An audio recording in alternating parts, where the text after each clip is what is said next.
Unang araw pa lang ng Oktubre, masigawong ipinagdiriwang ng Barangay Pineda ang kanilang kapistahan ng mahal na patron, Santa Teresa de Avila. Samot-saring kompetisyon, mga palaro at aktibidad ang inihahandog ng Pineda para sa kanilang kabarangay.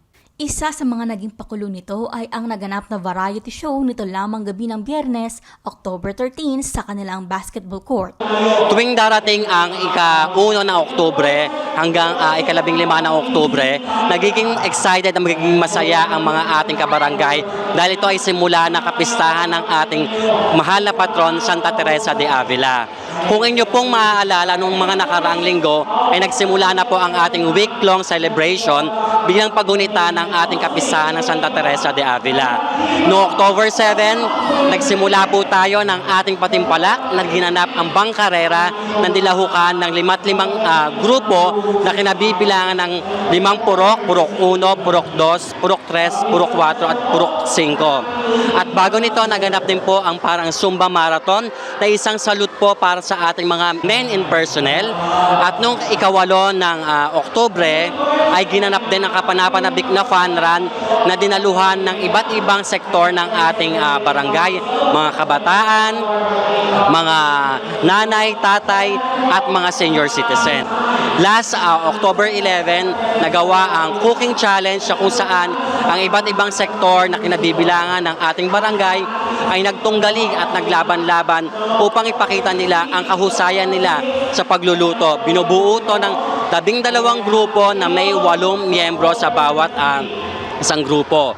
Ang secret ingredient po na ginamit namin nung araw ng cooking show ay giniling at ang nagwagi ay ang grupo ng Tayo Organization, Lupong Tagapamayapa at ang Whoops. Inaabangan din ang variety show na nagaganap ngayong araw na to at bukas, Sabado, gaganapin din po ang ating street dance parade na magsisimula po ito ng alas 2 ng hapon na iikutin ang buong street ng ating barangay. Pagkatapos nun ay magkakaroon po sila ng dance showdown na gaganapin sa Santa Teresa de Avila. At right after nun ay meron po tayong serenata na kung saan ang dalawang banda po ay seserenahin natin ang ating mahal na patron, Santa Teresa de Avila. At syempre, ang kinakaabang-abangan ng lahat ng ating mga taga-barangay ay ang yearly street dance competition na kung saan ito po ang ating third year celebration ng street dance na kung saan may iba't ibang tema kaming binibigay kada taon. Ngayong taon na to, ipapalabas po at pakikita ang galing ng mga kabataang Pineda sa temang Pineda, may liwanag ang buhay. At syempre sa darating na linggo, gaganapin ang kapistahan ng ating barangay. Magsisimula po ito sa prosesyon na gaganapin ng alas 6 ng umaga, followed by the civic parade. At po, syempre po, yung para sa ating mga kabataan, bounce and play, nagaganapan din po dito sa ating basketball court.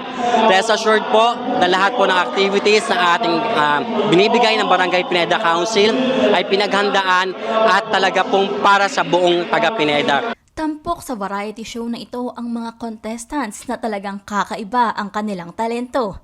Tulad na lamang nitong babae na nagbabalanse ng mga upuan gamit ang kanyang baba.